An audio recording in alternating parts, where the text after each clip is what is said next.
Hello everyone, you are welcome to another exciting episode of the VOZ, Voice of Zongo.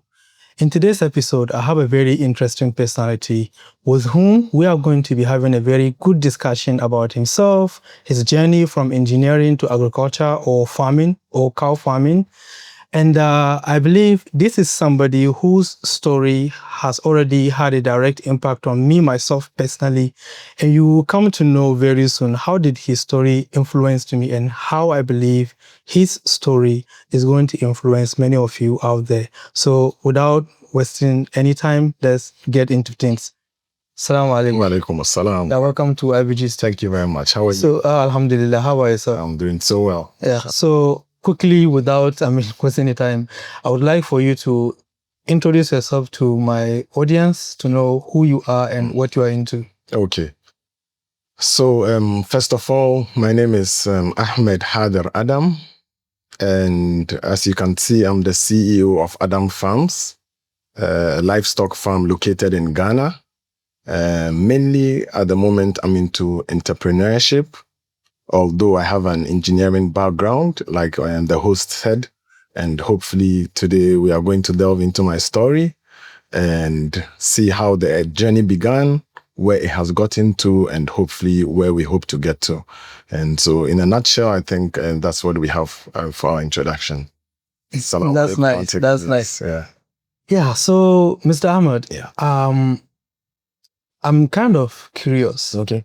What made you study engineering? And first of all, which field of engineering are we talking about? Okay, so I did geological engineering. Then typically has got to do with the earth. So anything in the earth for its exploration and its exploitation. You know, water, oil, minerals, whatever you have in the earth. Because, personally, as a Muslim, and directly from the Quran in Surah Al-Fusilat, Allah spoke typically about the earth and the fact that the creation of the heavens and the earth was in 4 days. And he equipped the earth with so much to sustain the living of mankind with 2 full days.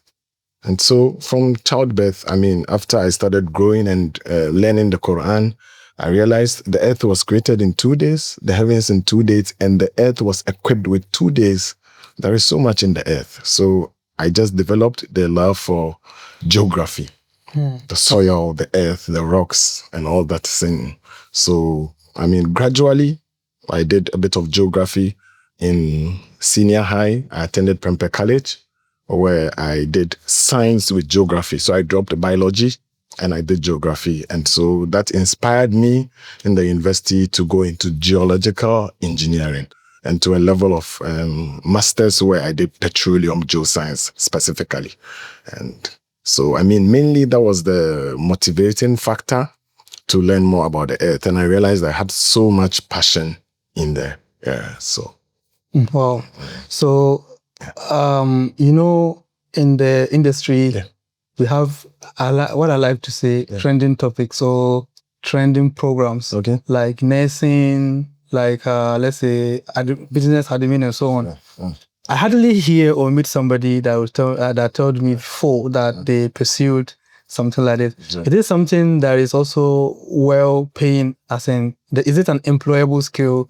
Would you advise somebody to pursue this same course in Ghana? Yeah, to be honest, geological engineering or engineering that has got to do with the earth, because there are other fields. If you specify, if it's water, hydrology, if it's minerals, if it's petrol, whatever you specify, the market is there. Even for petrol, when everyone hears petrol, those who exploit and explore, it's big money, actually. These companies, Schlumberger, Tullow, and so on and so forth. Yeah, but I'm not sure, because it's something that, most of such jobs are in the bush. Because you see a doctor in the hospital, you see this business administration. Yes, but this one, you're on the field. You're actually digging, you're actually exploring, you're on the sea doing some research. So it's a bit far from our local settings. So most people probably don't even know much about it or have not thought about it. But it's a job that, in fact, it pays so well.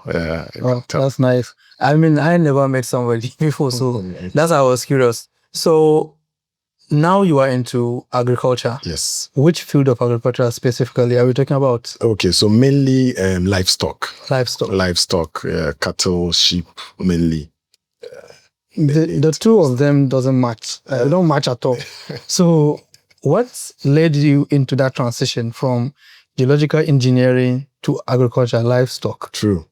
Okay, so after I did my undergrad, geological engineering in KNUST, I graduated in 2016. I did my national service. And after I said, okay, let me pursue masters, because with such courses, you have to get to a level that you can specify and have a particular field and study to the highest level. Because basically after undergrad, you're just in geological engineering, but practicing or having a field that you specify, you have to pursue and higher, And so that was the goal. I thought I should do that. But before that, I discovered another passion. Apparently, I have passion in animals so much, especially livestock, because I could quite remember. It was even later that I realized that it's something I've had since infancy, because I had a backyard where I used to grow a bit of these pepper, tomatoes.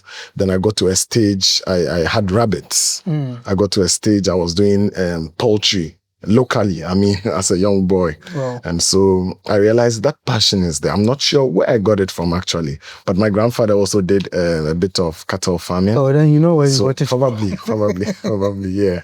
Yeah. So, after undergrad, before I started masters, I just thought, okay, let me start something. And Allah being so good, a few friends around spoke about the fact that they were going to the north to purchase some cows. I said, okay, I have interest in cattle, and I have a little capital I can invest in. But to be honest, at the moment, I don't have time, because right after school, I was working with an NGO. And so I don't have time to cater for them. I have no knowledge about it. Then they advised, we could get someone to take care of it. You pay him, so. And so I was like, fine. I quite remember I gave them 10,000 cedis. That was in 2019 to the north. They went and came back with about 11 cows, So they introduced me to one guy in the neighborhood. And so mainly I was not involved. I put it in his care. I was paying him whatever he requested for. I made sure I got it for him. And so that was originally the idea. But to be honest, after some time, about 2-3 months, you know how the neighborhood is, I started getting information that he's not doing a good job. I was like, okay, let me go and see for myself. So I went there, then I realized he had no time for the animals. They were locked up. He traveled for weeks. There was no food. There was no water. I felt really sad. Yeah. So I said, no, this is not the right way. What can I do? The same few friends around them gave me encouraged me.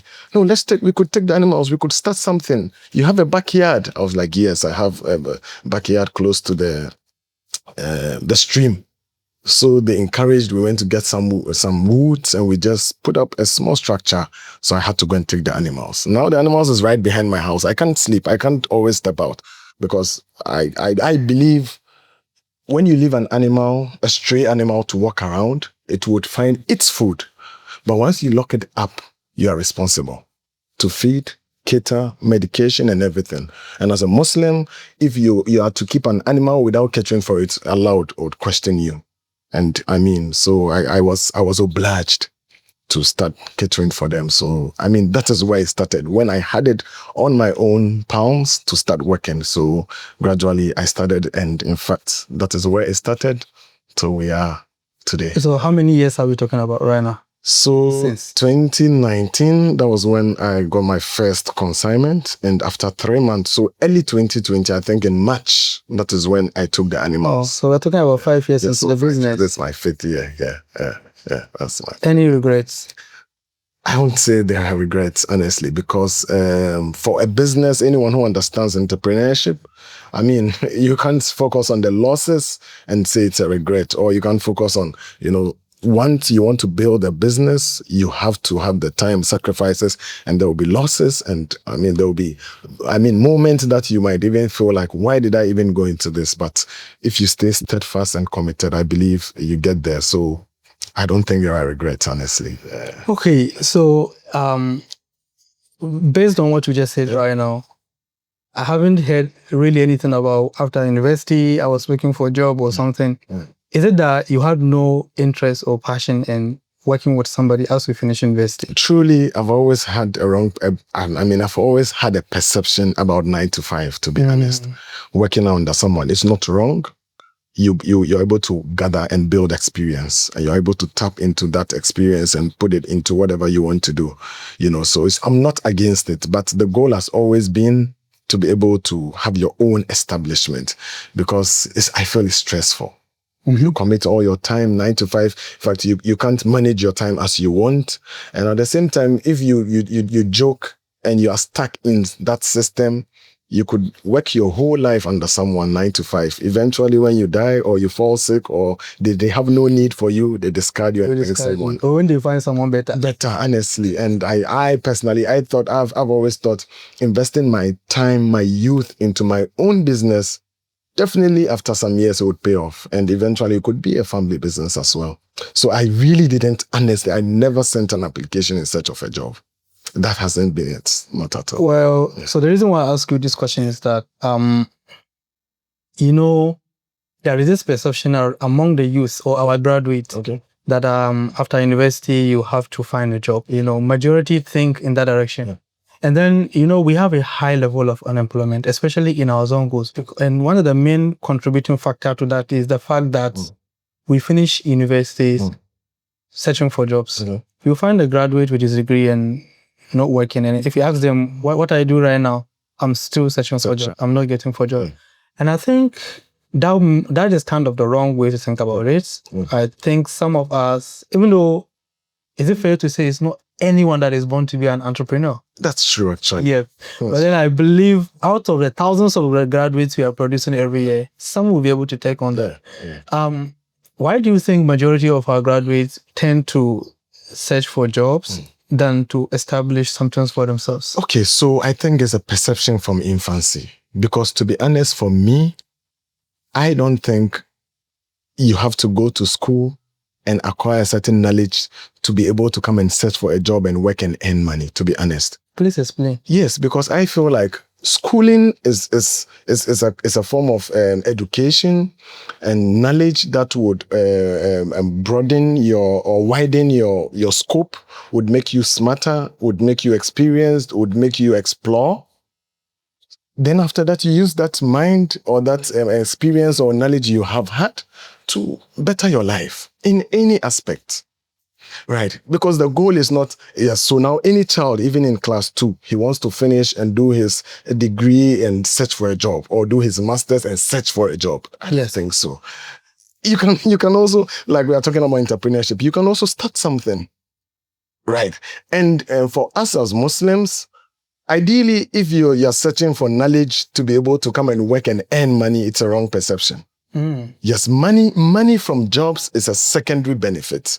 The main benefit is whatever knowledge you are seeking for is to better the life of humanity and yourself.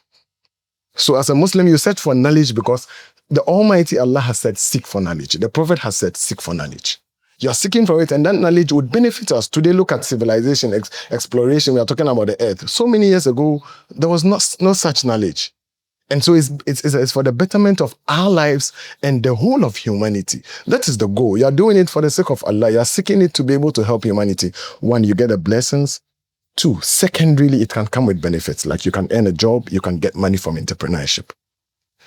So I think that perception should be changed. It's not, I personally, when I started my cattle farming, I have a friend who I graduated with undergrad with, and he did his master's in Legon. Trust me. He was done with his master's, he had his certificate, and he was so desperate. Each night he was in my DM. His only request is he's searching for a job.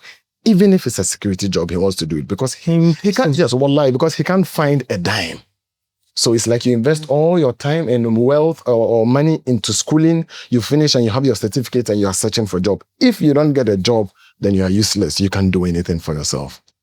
So that is it. Maybe we could have a reorientation and know that it's not necessarily that. My sister used to say, if you are a university graduate and you even sell granite, you can add value to it, and you can be compared to a local lady who never went to school selling granite. Value. So the knowledge is too. The knowledge is just to broaden your scope for you to be able to do things, initiate things. That is the ideal thing. Funny enough, we have this issue where, let's say, certain type of professions or jobs are not really respected in our communities. That's true. So somebody may think I'm a university graduate and why should I be selling pure on the street or something? High value. Is it normal for us to continue to think that way, or you think it's something we need to work on? It's also a wrong perception, honestly, because at the end of the day, once whatever you are producing or whatever you want to bring is something that is needed, you can always add value to it and make it available to the public, right? It doesn't really matter. Fine, everyone wants a white collar job. Sit in the office with your tie. No. And so for me in this farm, and trust me, when you ask some of my colleagues, I honestly feel proud when I'm tattered, dirty in my Wellington boots and my working gear. I work with confidence. I feel very happy. Because that is what I'm doing. And that is what I get ends meet for. And that is what I'm taking care of my family with. And I'm promoting it. And why? A degree holder, a master, so what? Mm-hmm. At the end of the day, what does it matter if you're not? And trust me, it got to a stage, in fact, now the perception is changing, like you said. For cattle, because I am into cattle business or livestock, I have gotten to the realization that the perception is changing. Maybe it would happen to other businesses as well. But even for livestock, with a few interviews, now there are people in the diaspora who keep calling because they've realized that it's a new phase. It's actually structured. Because with the kind of cattle business we are doing, they are not stray cattle walking around the extensive system. It's intensive with topmost feeding and medication and nutrition. So we are beefing animals. Wow. And this is something that is going on in the diaspora, and it's a big business. You find it as a household business, families, grandfather to daughter to son to whoever inheriting it. And it's big out there. Locally, the perception is, like you said, the cattle businesses for the Zongo people, they leave the cattle around to go and feed on people's farms and issues, this Fulanis here and there. My cattle enters the ranch and never steps out till the day it's going to be slaughtered. Well beefed. It's a structure. We have our Excel sheets. We have our programs. We have everything, medication on top notch. And so we have added value to it. And now people are sitting in the diaspora, sitting on money. They want to come to Ghana because they're Ghanaians. They want to retire, but they don't know what to do. Mm-hmm. And when they realize this structure, most people are interested. There was a short interview I granted, and my DM is filled with calls. Honestly, India, China, US. Most people. There's a lady in Dubai who contacted who wants some other business stuff. So it's a perception. I could say I'm a master's holder.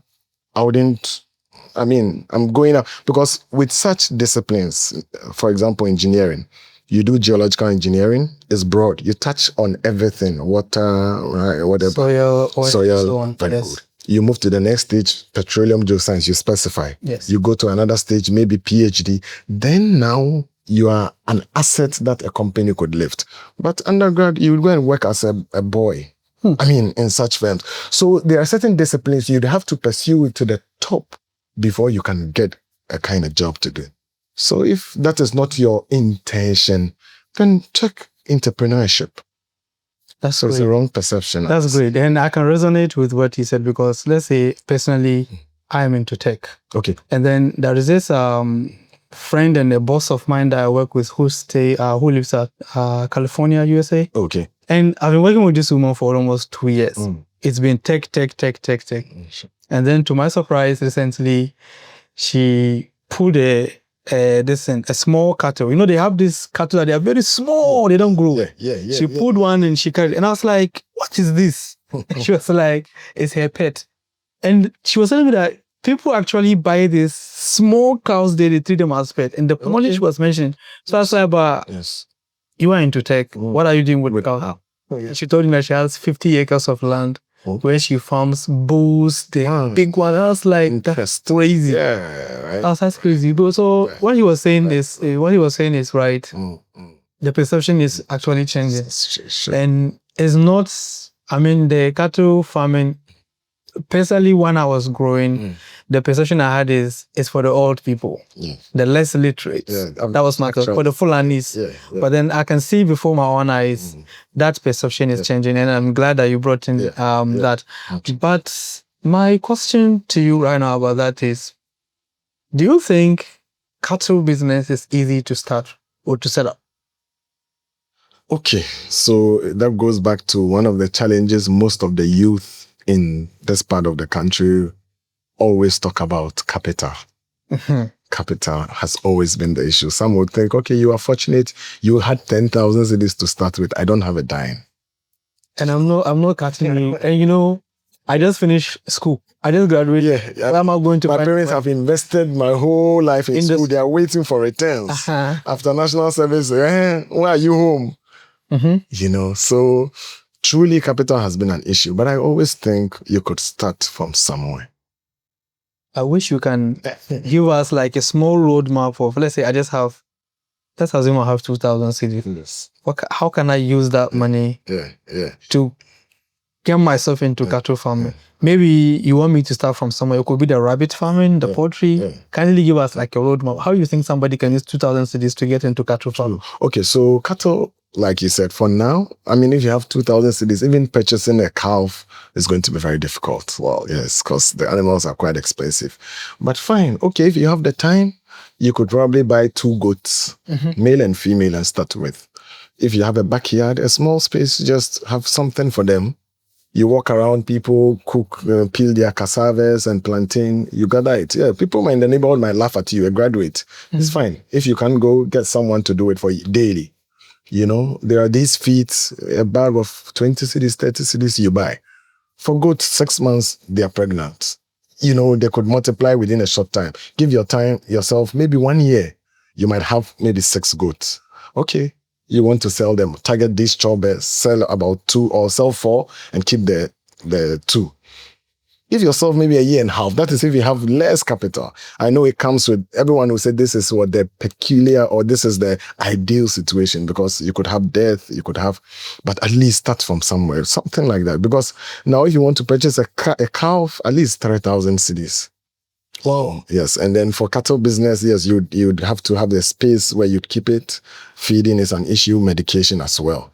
You know, so yes, if you can do that number, you start with 1, maybe 1. Because I started with 11, 2 died before about 6 months before Eid, and so I had 9, and 9 I sold them off. So that gave me a buffer to move on, and gradually I got where I am now, right? So even if it's not cattle, maybe you could learn. Today on YouTube, you find so many short videos on other petty, small businesses that is not capital intensive. Just be sure about it and go into it, and dedication, the time, your commitment, because truly no pain, no gain. In fact, in as much as Allah blesses us, nothing comes on a silver platter. You sleep in your room and have money falling from the heavens. Not at all. Hold something, then He blesses it. You know, so maybe that could help, because if it's the knowledge, I mean, today there are people around who could help you and guide you and coach you. But of course, the capital, you'd have to have something to start with. So look at what you have and what can I start with, and be committed and pray about it. Yeah. There you have it. So if you're out there and you're just finishing or you're graduating from universities, even maybe you're even going to school still and you have that money, this is how you can get started. You can actually build that up, like you said, with maybe goat farming or goat rearing, or like you said, it could be any other business that your money can get you into to start. So we are going to go on a short break. When we come back, we are going to talk about some of the challenges he had in managing the Adam farms, and then how Adam farm transitioned from a one-man business, because he told us right now he started it alone, into a setup or a venture whereby he has a lot of employees right now working under him. And then how you yourself, you can start or go into cattle farming either as a farmer or as an investor, because I know a lot of people out there, like you said, have money and they don't even have the time to go into cattle farming full-time themselves. So how can you also maybe invest in someone and be able to grow your wealth through that? Thank you. All right, you have been watching VOZ, Voice of Zongo, with me, Ishak Obakar, and then I've been having this interesting discussion with Ahmed. So, like I promised you, we are going to go more into details. So, Ahmed, my next question to you right now is, what are some of the challenges that you have personally faced setting up, first of all, transitioning from the engineering to farming, and then setting up the Adam Farms, managing it to date?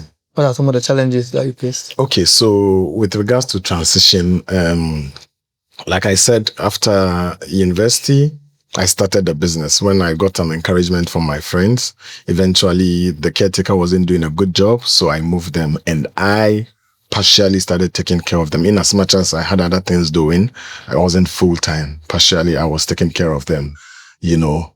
So I just thought, okay, let me employ a few people. You know, to start with, that is very difficult because it's a new business and you want to employ and you'd have to pay. And with the kind of farming we are doing, you put in a lot of money in feeding and medication because, like I said, it's not the grazing, it's the internal, not the external system, you know. So I had a deal. Okay, 1 or 2 people, join me in here. I'll give you slots. In fact, out of my animals, you have 1 each. That is your salary. Is that the slot? Yes. Okay. Your slot. Okay. So if it's 10 animals, yours is 1. So I have 8. Even though we have 10, I have 8. You have 1. You have 1. So I would buy feeding. I would pay for medication and everything, but you would be in there working full time. We are adding value. 6 months, the animal has a lot of meat. You sell it, you take the money. It's for you. Wow. That's your salary. So that is how we started actually, you know, because at that time I still had other things doing. But gradually, eventually, when my capital started building up, then I employed a few people and I put them on payroll so that at least we could do the work together. Yeah. So mainly that was the transition because I went back to school, like I said, even as much as the cattle were there. Because originally I wasn't going to take care of them. So now I was partially involved, but I went back to school. I applied for Masters in University of Ghana for Petroleum Geoscience, like I said. And it was a crack program, 1 year. And in fact, even my colleagues in that course, eventually when we got to know each other, they got to know I was doing cattle business. I showed them a few videos and they were all astonished. They were like, what are you doing here? Wow. They were amazed because alhamdulillah, at that time I was able to purchase a car. Wow. I drive to lectures. I wasn't on campus because I had a family, I had a wife and children. You have this, a cattle could cost this amount. What are you doing here? You're wasting your time. You are paying this fees, 10,000 cedis for a semester. No. We don't think so. We are here. That is what they said. We are here because after school, there is no job. And we just said, okay, let us pursue. Maybe when we get to the top, we'll get a good job. But you have something doing entrepreneurship. So they were all astonished and I just laughed it out because I thought maybe the certificate also is quite important. Someday I might benefit from it, you know. So after that, I just felt like, no, let me drop the school and come full time because there is potential. There are buyers and the system is so good with the system we are running, the intensive system. So I think that is actually when I dropped engineering. In as much as the certificates are there, and at the same time I was doing a few NGO, which is voluntary. So I always had that flexibility of time to work at home. So mainly I focused on the farms and I have been focusing ever since till today. So mainly that's the switch. Your second question, challenges. Yes, that's what I'm interested about. Yeah. I was about to say I have no heard the challenges because challenges. I'm sure there were challenges. First challenge, it was a hard blow from my dad. Wow. He said, yes. He said, you keep animals, you take care of them. Now you are working with an NGO. His was more of a concern because my dad, whenever he speaks, it hits me so hard, to be honest. He's a man of few words. You should be sure that you can take care of these animals. Don't tie them up without care. That is, God, Allah would be angry with you. It was a wake-up call. And he was scared because he felt like, you can't be doing this and that. Mm-hmm. But I knew what I was like, don't worry. So I had to put that at the back of my mind, and that really guided me, mainly. Aside that, I kept my eye in there, focused, so I dropped everything else. and I just stayed with the NGO. Like I said, it's voluntary, so there was no pressure. If there are incentives, you take it. If not, it's a voluntary work for the sake of Allah. So I was in there, then mainly I started focusing on the animals. To be honest, the major challenge I faced was in terms of their health. Health, number one. Number two, feeding. These were the two major challenges. When it comes to the space, fortunately, I had space because I had about 2 plots which belongs to my dad, and it was just beside the stream, so it wasn't advisable to build on such spaces. So that space was quite available for me. So I just thought, okay, I can use it. But with them feeding, like I said, because of the kind of farming we are into, there are particular feeds you have to get, because your goal is, how can I beef this animal within the shortest possible time? We don't keep animals for a year. You're wasting time and money. 2 years, like the Fulanis do. No. Get the required nutrients, minerals, and all these 6 things, protein, carbohydrate, fat, and oil. So make sure that you are getting it to the right amount for the animal to be able to beef it up, because we are focused on meat.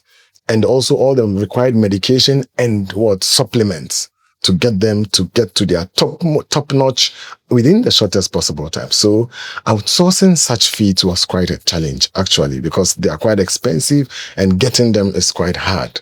That was one of the challenges. And the second was with medication, truly, because I had no knowledge on how to diagnose them and what were the common diseases in such animals. So it's a livestock, it's not a phone that you drop and sell. So I started losing animals, to be honest.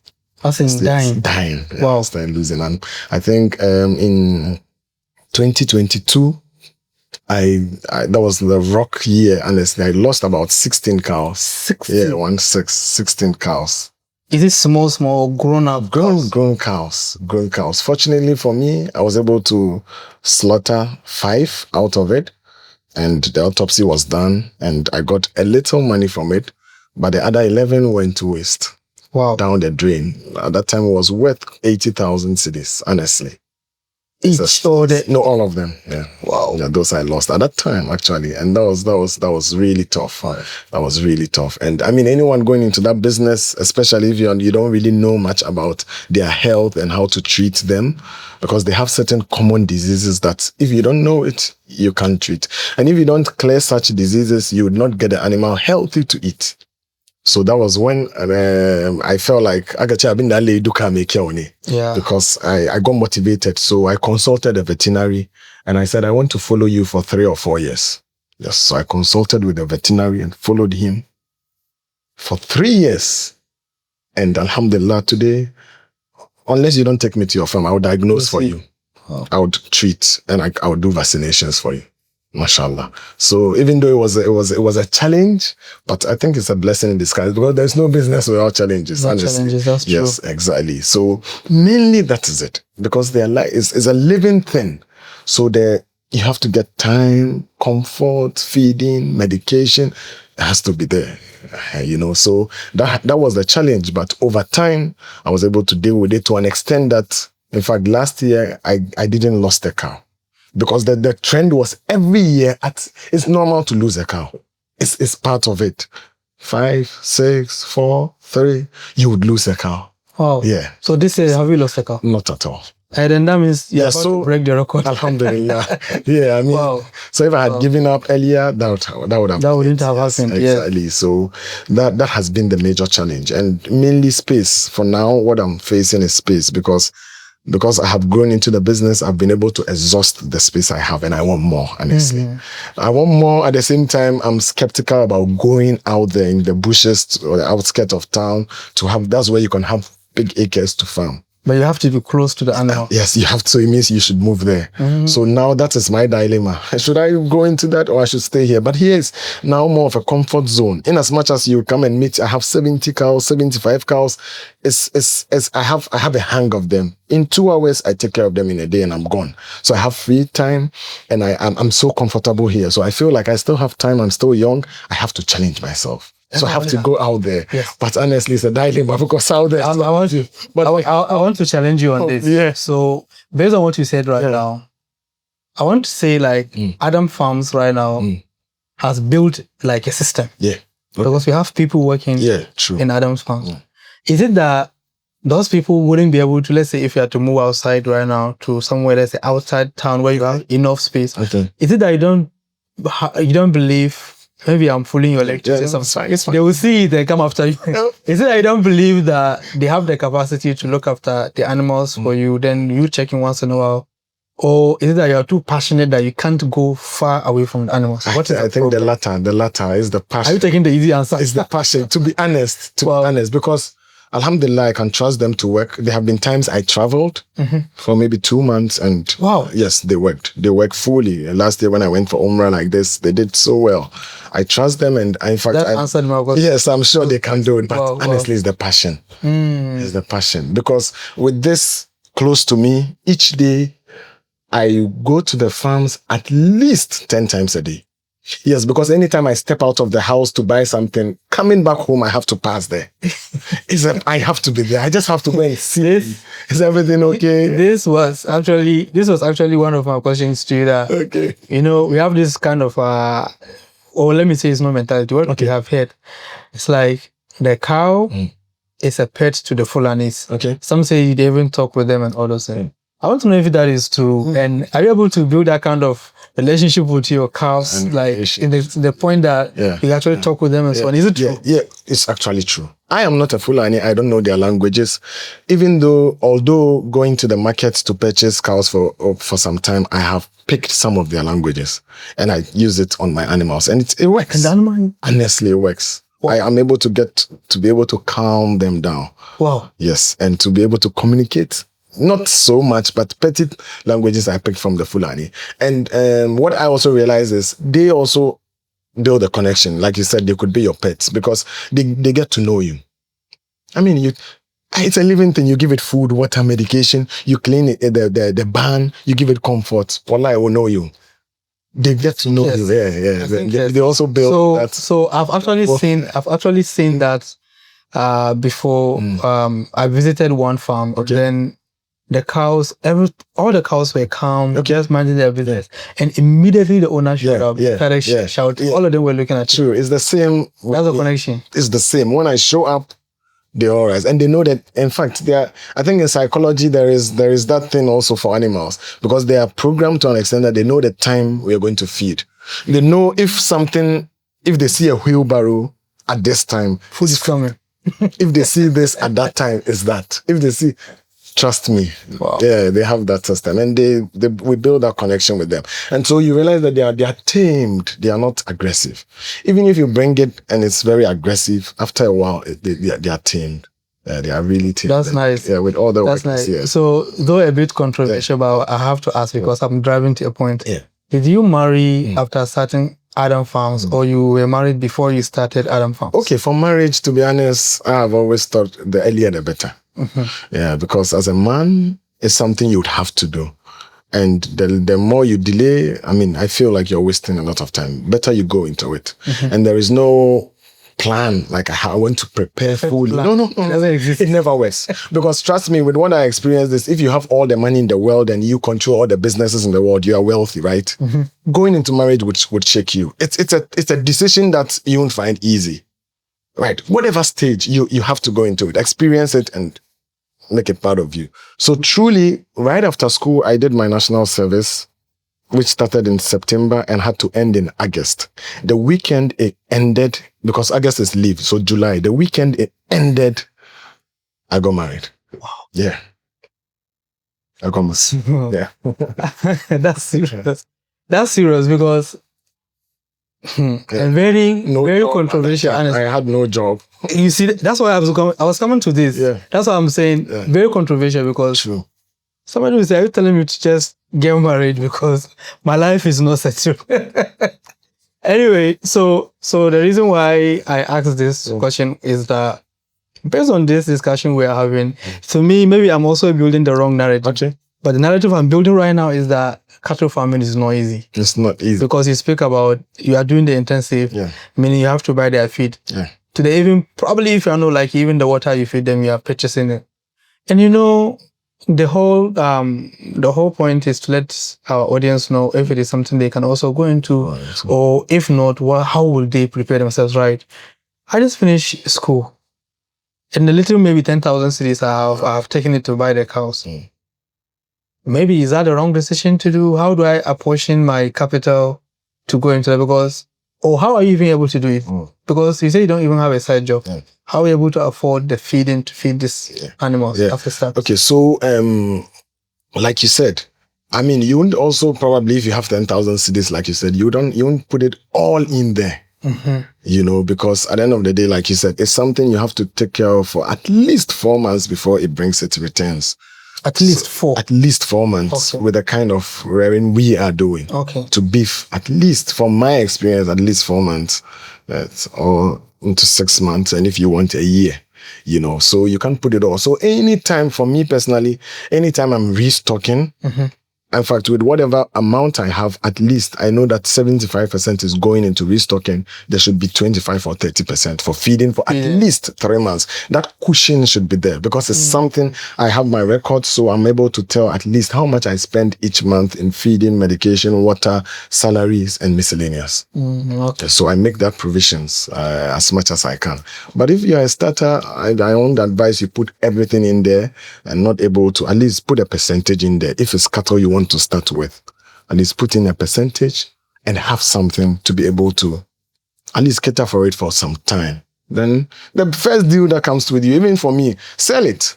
Once there's a little profit, don't feel like, because today, the youth of today, that's what I realized. The person buys a small cow, he doesn't even have time for the animals, and after 6 months, he wants the biggest money in the world for that cow. Really? Yeah, I mean, even I want the same. How does it even I want the same. It's not possible. It's not realistic. Really, it's not realistic. You cater for it, and then someone brings, you realize a little profit margin. No problem. It's good to turn the wealth around. At least, you know, rather than... so, personally, over time, I've been able to know my expenditure, and so I always make provisions for that. But anyone starting, try and make that. Because I always say, if it's purchasing a cow, everyone can do it. You can do susu and buy a cow. But the actual thing is taking care of it. It's not buying it. If it's buying, once you get money, you just buy. Like you buy your phone, you buy. But how do you cater for it and sell it to even your phone, you have to buy it. You have to buy it later. You see, you can one way or the All right. I think that is fair enough. So let's talk about Adam Farms more into details, right? That's fine. How does your line of service, or let's say, okay, I can just put it like that. How does your line of service currently look like? As in, what are the activities Adam Farm does? Okay. So Adam Farms, mainly, like I said, we started with beefing, because when you look at livestock, some go into dairy, milk, more of the milk. Some do more of the meat, and some do other things, right? Our focus is beef. So you realize that it is a chain, because usually in farming, we have mainly 3 chains. We have the breeders, the beefers, or the fattening, and the end products. Or which one is it? Mainly, okay, the dairy also, okay, for mine, it's mainly the 3. Okay, the dairy also comes their skin, the meats, the consumption. Okay. Yeah, so like that, yes, you go to the end of it, you know. So you breed, either having crossing, then you get a calf. Then after a while, you beef it up. Now you have the meat. What would use the meat for? It's for consumption. Yes. So it goes to the market. So at the moment, does Adam Farm that's the breeding? Yeah. So now mainly we are in the beefing and the consumption. The consumption. Mainly. Okay. Yeah. So the main goal is to have Is there a specific period of time where you choose when you want to sell the animals, or somebody can reach out to Adam Farms at any time? Because I heard you speak about 6 months. Yes. So that I have a feeling that there's a time in the year when somebody can call you that is no animal. Can you speak on that? So what we do is we have a program. At any point, usually in June, that is when we restock massively. Because that is Eid. Okay, it changes, but mainly June, July. Around June. That is Eid, because that is when all your stock could go. Okay. Right. But what we do is, every month we restock. So every month of the year, or every month of the year, yes. Wow. It's either every month of the year we restock. So some are going out. Yes, some are going, some are coming. Okay. At every point in time, some are going, some are coming. Okay. And once you go, your replacement should be there. Maybe 2. Yeah. Yes. Okay. So at every point in time, you're going, you're coming. One is coming, one is going, one is. So at every point in time, there's a well-beefed cow or cattle for sale. Ready for the market. Yes, because if you do it, you sell all, and you're now going to buy, then you need at least 4 months to be able to beef the animal before you sell. So we have also catered for that. If not, at the end of the day, you lose customers. So that is in line. Is there a situation where somebody who is a starter can? Because when you mentioned the line of the service, yes, I didn't hear something like, "Oh, we also take apprentice." Apprenticeship, okay. Somebody want to come and learn from you. Honestly, I think it's open. Has anybody done that? Yes. And at the moment there's even one guy from Kumasi who is coming tomorrow. Wow. Yeah, he said he wants to come for a week just to see us, and I said, "You're welcome." To be honest, because I believe I don't believe in hiding the little knowledge I have. Honestly, Allah blesses us in different ways, and definitely I didn't learn this from birth. I also picked up from somewhere, and share, because most people in our neighborhood or in our locality feel like, hey, this is special to me alone. I can't share with anyone. No, Allah blesses us differently. Definitely, the way I would rear is different from the way you do, even if we have the same knowledge. Yeah. Like they say, our hands are not the same. Yeah, their finger. It would definitely be different. I would give you the knowledge. I would give you the experience. I will teach you what to do. But it's definitely different from what I do. So there are people, I have volunteers, actually, people who come. In fact, there were people who wanted to say if it's possible they do their national service. And I was like, okay, Adam Farms is registered under Registrar General, but I don't know if the government will give that opportunity. If yes, honestly, you're welcome. So whatever people come in to learn, apprenticeship is welcome. Yeah. You guys have heard it. Yes, well, the door is open. So you want to either volunteer, because that's another way, that's another medium you can use to learn. Actually. Yes. Or if you want to come directly as an apprentice under Adam Farms. So if somebody is looking for Adam Farms, how would they find you? Okay, so at the moment we are located in Awoshie, Abrantie Street, 27 Abrantie Street. So once you use the Abrantie Street, when you come to Awoshie, there's a street called Abrantie. Once you access it, you realize that all the houses have their number. House number 27, the farm is right behind it. Why should somebody we have a contact. Why should somebody come to Adam Farms? If you want to buy and give me money, you're welcome. That's why you should come. Come and buy, because I have product. The reason why, I think you were coming to that. The reason why I'm asking that is, like, I have heard people hype their cows that we have the best. Yeah. Does that exist? Isn't every cow a cow? No. Please help us. Yeah, true. Okay, so long ago, and in fact, some people still have that perception now. That every cow is a cow. Every cow is a cow, number one. But that is not true. Number two, yes, that is not true. Number two, they feel like, okay, if I'm going to buy a cow, I look at the tallest cow or the one with the longest horn. That is the biggest cow.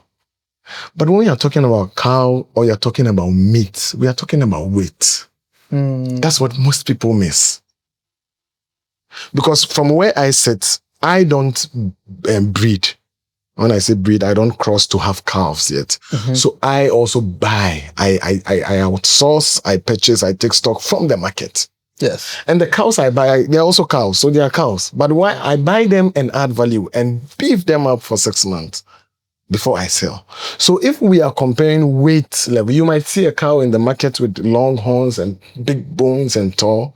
I might give you an average size cow, but you hardly see its reps. Its hips are filled with meat. Its hump and neck is heavy. They stand on the scale and it's nowhere close. Yes. So if you want meat, is meat we are talking about. We're not talking about cow or bones, because it's a skeleton. The cow has the hip bone, it has the ribs, but you buy it in the market, it's lanky, or its ribs are showing, it's not healthy.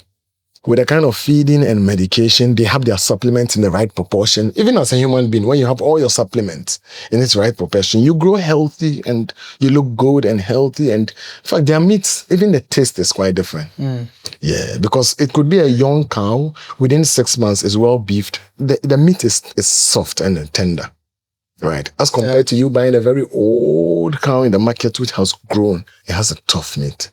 So the meat, the taste is not the same. In fact, So I think I can say if you are buying from Adam Farms, you're not just buying a cow. you're not just buying a cow. Yes. You are buying a healthy cow that will give you enough meat. It's not just about the horns and so on. As well. So Ahmed, is cow farming a Muslim type of business? That's also a perception. Because a lot of the people I see are Muslims. Yes, that's a perception. I personally think the reason why Muslims, we have a lot of Muslims in the business is, I feel like, especially in this part of our country, is the Muslims that have always had easy access to cows. Why? Because at least every year your father will buy one for Eid al-Adha, for our Eid celebration. Yeah. You know, as compared to someone who has never seen, or, you know, for all of us growing up, we were not rearing cattle, but each year a cow will be in the house. You see how they hold the horns, how they tie it, how they slaughter it. You also cut the meat, you help them, you know. So we've always had that access. And so it's not far-fetched for Muslims. Also, when we talk of these Fulanis, mainly, you realize that most of them, okay, I don't know, but I believe most of them are Muslims. I'm not so sure. I think most of them, if not all of them. Sure, but you realize that because the history there is a Fulani Christian. I can challenge you to look for that. So you see, I haven't seen one. Exactly, because I mean, at first that is the knowledge we have about cows. Is the Fulanis who migrate from one place to another wherever they find food, and they go all the way. I have a friend who said his grandfather, all the way from Mali, he was moving with his Fulani. He was moving with his cows from one place to another, and he ended up in Kaswa so many years ago. And he purchased the land in Kaswa. And now they have lots of land in Kaswa, but he's a Fulani, he's an immigrant. And he has been there so many years ago. And, you know, so they used to move with cattle around. So mainly, I don't know, that is there. And number two, the Eid that we celebrate every year, we have access to cows each year. So it's easy for us to think about it and go into it. Lastly, when with the Fulanis, like we hear, they usually take their cows around into people's farms mistakenly, and there are fights here and there. And so most people out there have that perception that it's something that is not tolerated, not accepted. How can you leave a cow? It's quite risky walking out. So no one even wants to put his mind there because they feel like it doesn't have a system and it's done haphazardly.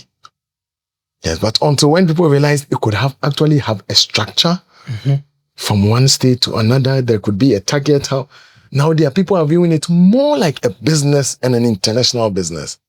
Yeah, I think that is why, intensive. And that is why now most people, even the non-Muslims, have interest. I personally believe that. Yes. Does Adam Farms accept investors? For the moment, no, honestly. I think for every business. Do you think there are farmers that do that? Yes. There are people that do that. And for every businessman, I'm sure if any businessman hears this answer, he will feel like, I'm surprised. No, I'm surprised. No investors.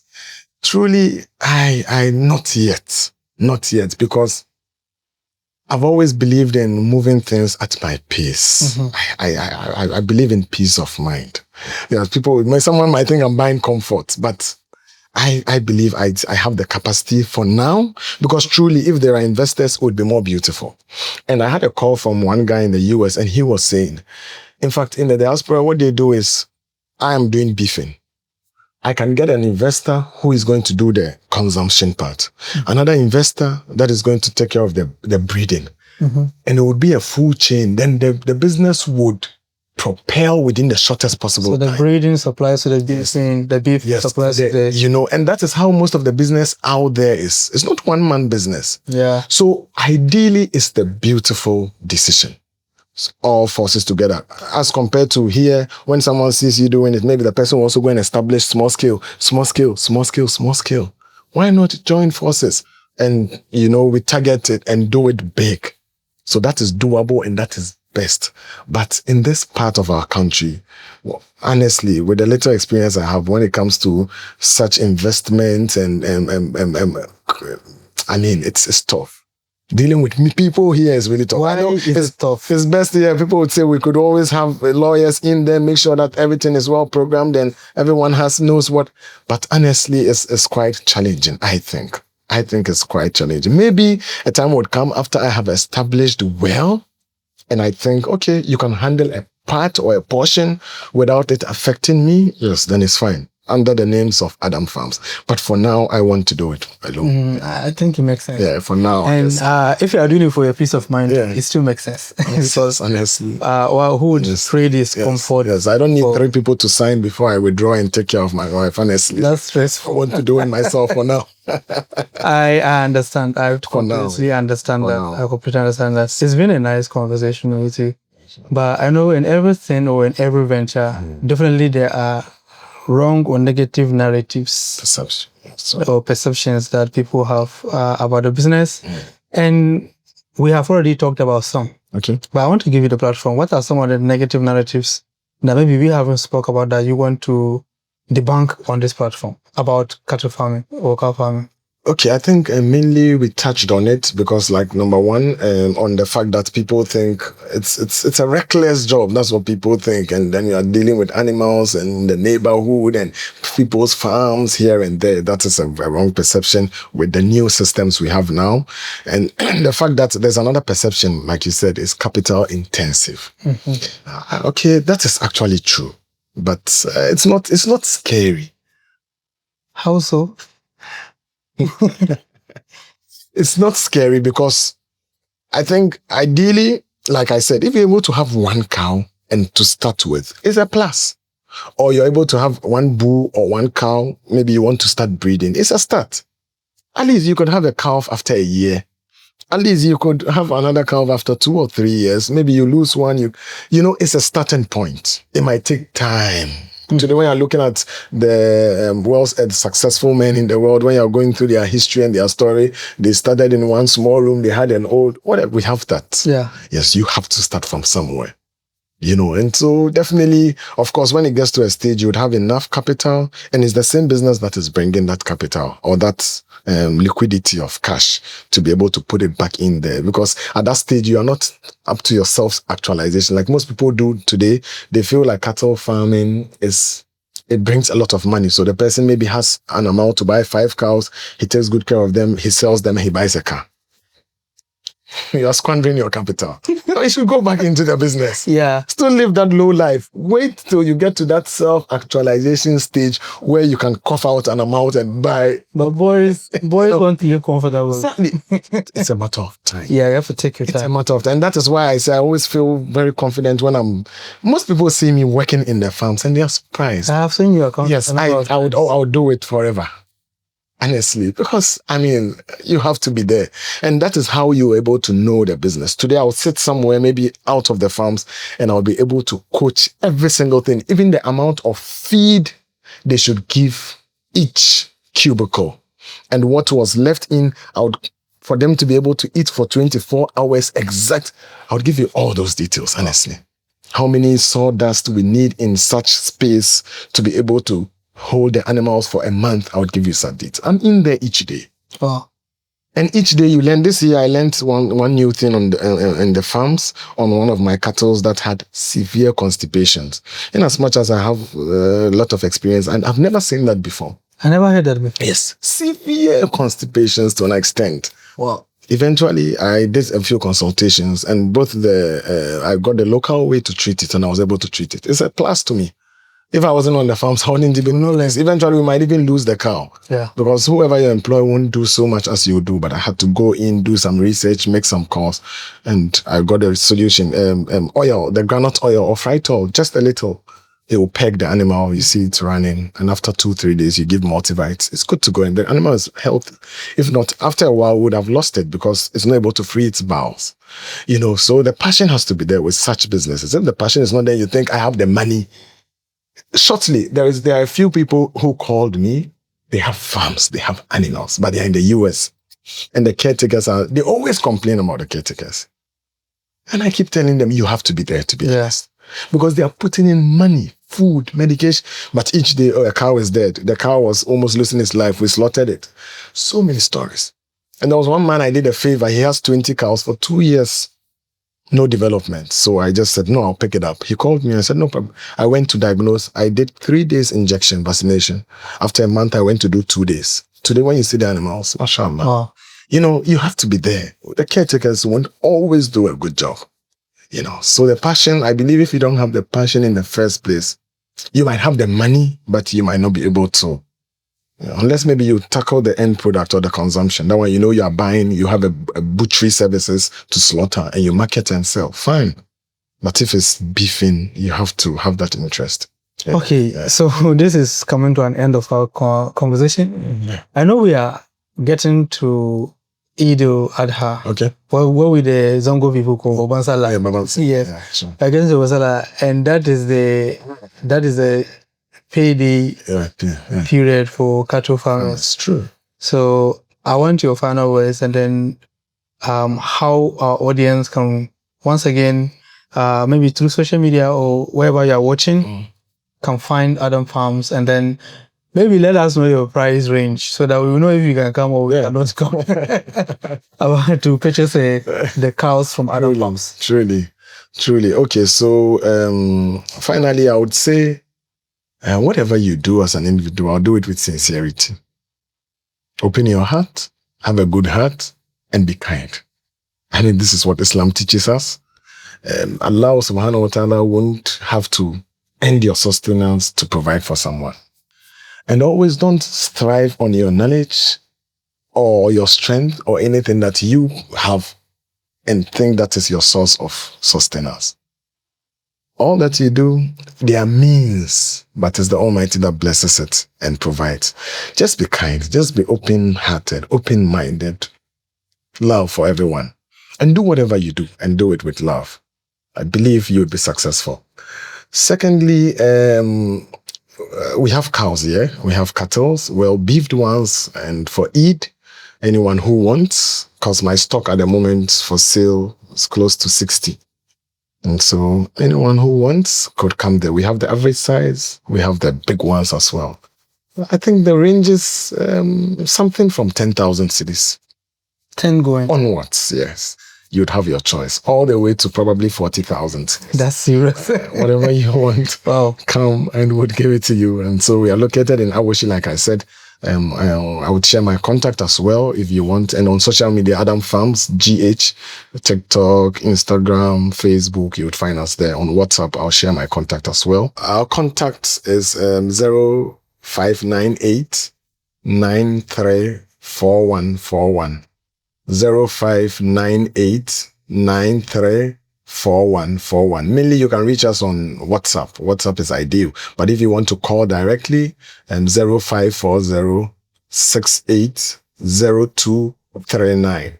0540 680239. And on social media as well, you could find us Adam Farms GH, TikTok, Instagram, and Facebook. Adam Farms. We farm, you eat.